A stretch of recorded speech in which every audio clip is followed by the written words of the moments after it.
बिस्मिल्लाहिर्रहमानिर्रहीम बिस्मिल्लाहिर्रहमानिर्रहीम। अजीज़ तुलबा अस्सलामु अलैकुम। मैं हूँ आप सबका मौलाना मददगार मुशर्रफ महमूद और आपको इल्म अदब चैनल से खुशामदीद कहता हूँ, इस उम्मीद के साथ कि आप खुशो-खुर्रम होंगे। अल्लाह ताला आपको हमेशा खुशो-खुर्रम रखे, अपना फजल करम रखे, आमीन सुम्मा आमीन। डियर स्टूडेंट्स, हम सालेवल इस्लामियात के लेक्चर्स कर रहे हैं, चैप्टर नंबर 2 इस्लामी तशख़्ख़ुस। उसमें हम देख रहे हैं मुहस्सिन इखलाक यानी अच्छी आदत, और आज उसमें हमारा टॉपिक है अदलो इंसाफ। आपकी किताब में पेज नंबर 41 अदलो इंसाफ जस्टिस। ठीक है जी, ये बेटा कॉमन सेंस की बात है, आप भी समझते हैं कि अगर मुल्क में, दुनिया में, कायनात में अदलो इंसाफ हो तो इसका क्या मतलब होगा कि सबको उनके हकूक मिल रहे। यानी अदल क्या है? हकदार को उसका हक दे। जस्टिस क्या होता है? हकदार को उसका हक देना। अगर हकदार को उसका हक मिल रहा है तो हम कहेंगे अदलो इंसाफ हो रहा है। अगर हकदार को उसका हक नहीं मिल रहा तो हम कहेंगे मुआशरे में अदलो इंसाफ नहीं हो रहा। अदल के जो उलट लफ्ज है वो है जुल्म।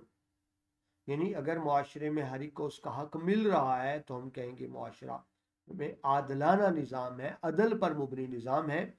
और अगर हर एक को इंसाफ नहीं मिल रहा तो हम कहेंगे मुआशरे में जालमाना निज़ाम है, जुल्म पर मुबनी मुआशरा है। तो ये है बेटा अदल, हर एक को उसका हक मिलना, जायज़ हक मिलना। इंसाफ अदल बेटा कौन देती हैं? अदालतें देती हैं। तो इंसाफ क्या है? जो मुफ्त हो और फौरन। इंसाफ क्या होता है? जो मुफ्त हो और फौरन हो। लेकिन बदकिस्मती से जब हम अपने मुल्क अजीज पाकिस्तान में देखते हैं तो यहाँ इंसाफ मुफ्त भी नहीं है और फौरन भी नहीं है। यहाँ इंसाफ के लिए आपको उम्र खिजर चाहिए और फिरौन का खजाना चाहिए इंसाफ हासिल करने के लिए।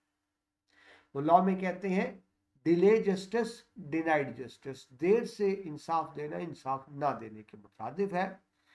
इस्लामी तालीमात ये हैं कि इंसाफ फौरन दिया जाए और मुफ्त दिया जाए और सबके साथ इंसाफ किया जाए। ठीक है जी। अब सबके साथ इंसाफ करने का क्या मतलब? कि कानून एक ही हो सबके लिए, मुस्लिम के लिए, गैर मुस्लिम के लिए, ताकतवर के लिए, कमजोर के लिए, सबके लिए एक ही कानून हो और सबको उसका हक मिलता रहे, इसको अदलो इंसाफ कहेंगे। ठीक है जी। ये तो मुख्तसर तारुफ था। आप किताब की तरफ आए, आपकी किताब के सफर नंबर 41 में अदलो इंसाफ का तकाजा, ये अलिफ के साथ था, तकाजा ये है कि हर शख्स को उसका जायज हक बआसानी मिल जाए। यानी हर एक को जब उसका हक मिल जाएगा आसानी के साथ, उसको अदल इंसाफ कहेंगे। अब आसानी का क्या मतलब? मैं आपको पहले वजाहत कर चुका हूं। यानी मुफ्त हो और फौरन, अदल इंसाफ हो। निज़ाम अदल की मौजूदगी में मुआशरे के अमूर बखैर खूबी यानी अच्छे अंदाज से सर अंजाम पाते हैं और बेइंसाफी की वजह से मुआशरे का हर शोबा मफलूज होकर रह जाता है। मफलूज यानी इस काबिल ना होना के काम कर सके। जब हम कहते हैं ना इंसानी से मफलूज हो गया, फालिज हो गया, मतलब जिसम को ऐसा डेड हो गया, काम करने के काबिल ना। ठीक है जी। मुआशरे में अदल इंसाफ होगा तो मुआशरे के तमाम अफराद, मुआशरे के तमाम इदारे बआसानी काम कर पाएंगे, बखैर खूबी काम कर पाएंगे। मुआशरे में इंसाफ नहीं होगा, हकदार को उसका हक नहीं मिलेगा तो अफराद, इदारे अपना काम नहीं कर पाएंगे, वो मफलूज होकर रह जाएंगे। और जब बेटा इदारे मफलूज होते हैं तो इसका मतलब है कि पूरा सिस्टम मफलूज हो जाता है और फिर जाहिर है जिसका नुकसान सबको पहुंचता है। बइसत नबी सल्लल्लाहु अलैहि वसल्लम से कबल दुनिया अदल इंसाफ के तस्वर से खाली हो चुकी थी बेटा। यानी इस्लाम से पहले दुनिया में अदल इंसाफ नहीं था। अदल इंसाफ ना होने का क्या मतलब? इसको आप कहते हैं माइट इज राइट। उर्दू में क्या कहते हैं? जिसकी लाठी उसकी भैंस। यानी ताकतवर जो चाहे करता था, उसको कोई पूछने वाला नहीं था, और कमजोर का हक छीन लेता था कमजोर को कोई हक दिलाने वाला नहीं था। ठीक है जी। तो इसको वो क्या, इसको कहेंगे जुल्म। यानी इस्लाम की बरकत से पहले, इस्लाम की नेमत से पहले, नबी पाक मुस्तफ़ा सल्लल्लाहु अलैहि वसल्लम के माबूस होने से पहले दुनिया में जुल्म था, अदल इंसाफ नहीं था। ताकतवर जुल्म और सितम को अपना हक समझने लगे थे। ये ताकतवर ये समझता था उसका हक है, उसका हक है कि कमजोर से जो चाहे जब चाहे छीन ले, उसको अपना हक समझता। कमजोर को अपनी कमजोर अपनी मजलूमियत को मुकद्दस समझकर बर्दाश्त करने पर मजबूर थे। और मजलूम, सॉरी ये लिख दिया मुकद्दस, लिख लिया, ये मुकद्दर है। ठीक है जी। कमजोर समझता था मेरी किस्मत यही है, मेरा मुकद्दर यही है, मैं क्या करूं। यानी मजलूम बेचारा कुछ नहीं कर सकता ना, जो कमजोर हो वो क्या करेगा, वो कुछ भी नहीं कर सकता था। वो इसको अपनी किस्मत समझ के चुप कर जाता था। ताकतवर था जो था वो जालिम था, जो चाहे कर लेता था, और बेचारा मजलूम कुछ भी नहीं कर पाता था। इवन के जज, अदालत, काजी और मुआशरा भी कमजोर का साथ नहीं देता था, ताकतवर का साथ देता। बेटा जहां नाइंसाफी होगी, शेर सुनिए, एक शायर कहता है कि जी जुल्म, यानी जो जुल्म होगा तो इंसाफ नहीं होगा। जुल्म बच्चे जन रहा है कूचाओ बाजार में, जन्ना पैदा करना, जुल्म के बच्चे हो रहे हैं, मतलब जुल्म फैल रहा है, जुल्म की औलाद फैल रही है। जुल्म बच्चे जन रहा है कूचाओ बाजार में, अदल को भी साहिब औलाद होना चाहिए। इंसाफ की औलाद ही नहीं होती, इंसाफ नहीं फैलता, इंसाफ सिमटता जा रहा है, जुल्म फैलता जा रहा है। तो उस तरफ इशारा। ठीक है जी। ऐसे मुआशरे बेटा तबाह बर्बाद हो जाते हैं। ये कैफियत थी इस्लाम से पहले। लेकिन दीन इस्लाम की बरकत से, नबी पाक मुस्तफ़ा सल्लल्लाहु अलैहि वसल्लम की तालीम के सदके क्या हुआ, दीन इस्लाम के तुफैल जुल्म और सितम का ये कारोबार बंद हुआ। वो जिसकी लाठी उसकी भैंस वाला असूल खत्म हो गया।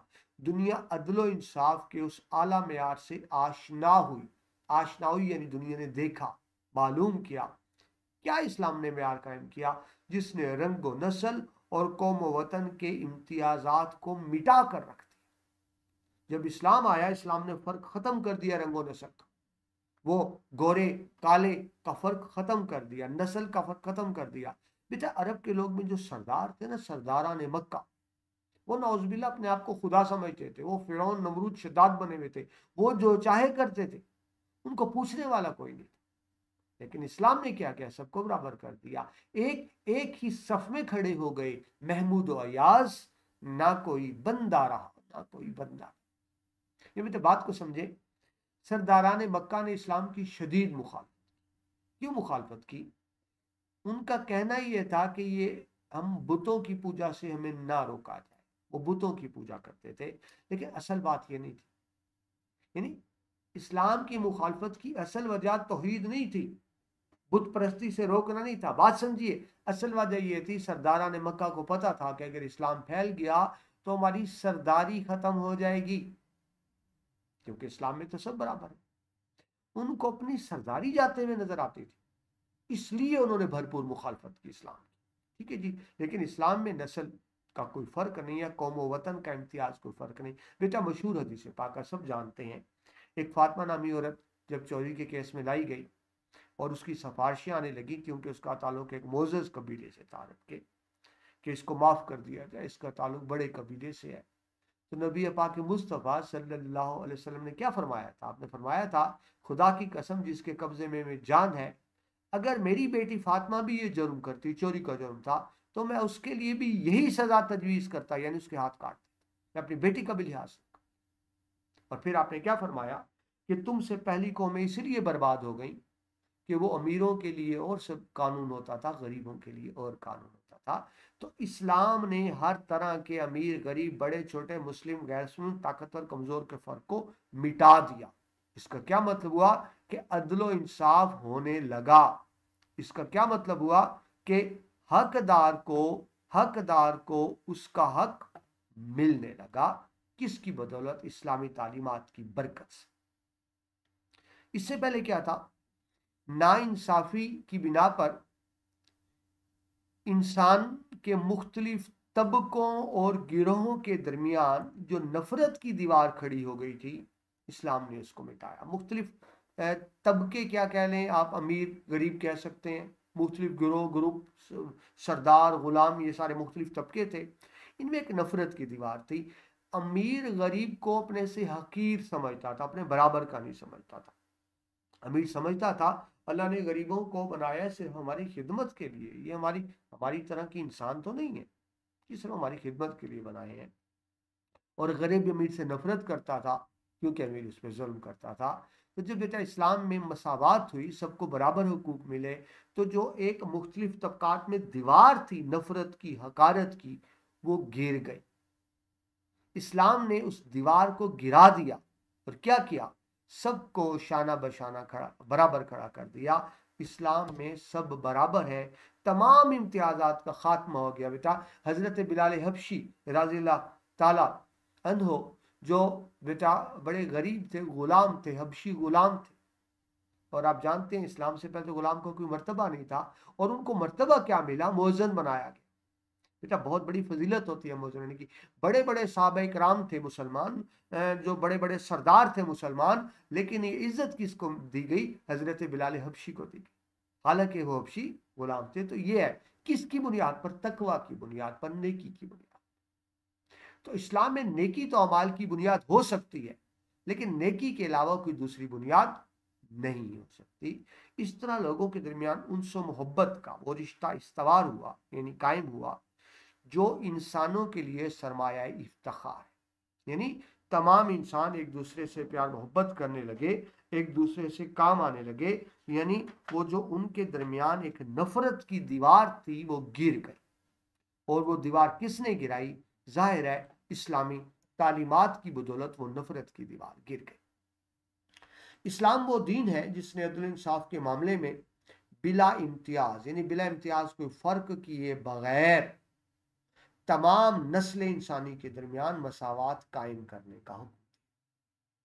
इस्लाम में बड़ा छोटा, ताकतवर कमजोर, मुस्लिम गैर मुस्लिम, सरदार गुलाम में कोई फर्क नहीं है, सबके हुकूक बराबर है। चनाचे कुरान पाक में अल्लाह ताला फरमाते हैं, सूरह अल माइदा की आयत नंबर 8 में यूं इरशाद फरमाया गया है, तर्जमा है, ईमान वालो खड़े हो जाया करो अल्लाह के वास्ते गवाही देने को इंसाफ की, और किसी कौम की दुश्मनी के बायस इस इंसाफ को हरगिज ना छोड़ दो, यही बात ज्यादा नजदीक है तकवा की। अब बेटा इसका पस मंजर समझे। इस्लाम अदल इंसाफ पे जोर देता है। इंसाफ किसने करना है, जज ने करना है, काजी ने करना है। फर्क भी समझे बेटा, जो मुल्की कानून के मुताबिक फैसले करेगा उसको जज कहेंगे, और जो इस्लामी रियासत में कुरान कुरान और सुन्नत के मुताबिक फैसले करेगा उसको काजी कहेंगे। बात एक ही है, इंसाफ देने का। ठीक है जी। अब जज इंसाफ कैसे करेगा, जज के सामने दो फरीक हैं, दोनों ही अपने आप को सच्चा कह रहे हैं। बेटा अपने आप को झूठा तो कोई नहीं कहता ना, दोनों फरीक अपने आप को सच्चा कह रहे हैं, तो जज को कैसे पता चलेगा, जज दोनों फरीकैन से कहेगा कि अपने अपने गवाह लेकर, जिसको एविडेंस कहते हैं, गवाही पेश करो। तो जब दोनों फरीकों के गवाहान आएंगे, जब एक फरीक का गवाह पेश होगा तो दूसरा फरीक उस पर सवाल जवाब करेगा, जिसको क्रॉस क्वेश्चनिंग कहते हैं। और फिर जब दूसरा फरीक अपने गवाह पेश करेगा तो पहला फरीक उस पर सवाल जवाब करेगा, और यूं बेटा सच सामने आ जाएगा। तो फरीकैन तो अपने आप को सच्चा कहेंगे, जज फैसला करते हैं गवाही की बुनियाद पर। अगर गवाह ही फैसला करते हैं, ठीक है, नहीं, गवाही की बुनियाद पर फैसला होता है। बेटा मुआशरे में जुल्म क्या होता है, जो ताकतवर होता है ना वो गवाह खरीद लेता है, क्रिएट कर लेता है, बना लेता है झूठे का, क्योंकि वो ताकतवर है, पैसे वाला है। जो सच्चा है उस बेचारे को गवाह नहीं मिलते। जो सच्चा है लेकिन गरीब है उसको गवाह नहीं मिलता, क्योंकि गवाह को पता है मैं गवाही इस गरीब के हक में दूंगा तो वो जो इसका मुखालिफ अमीर ताकतवर है मेरा खिलाफ हो जाएगा, मेरे दुश्मन हो जाएगा। गरीब को, सच्चे गरीब को गवाह नहीं मिलता, और ताकतवर अमीर गवाह ले आता है। और जज ने तो फैसला गवाही की बुनियाद पे करना है। तो बाज़-औक़ात ये मुमकिन है कि ताकतवर गलत गवाह ले आए, झूठे गवाह ले आए और केस जीत जाए, जो सच्चा है लेकिन गरीब है, उसको सच्चा गवाह ना मिल सके, उसको गवाह मिल ना सके, बेचारा हार जाए।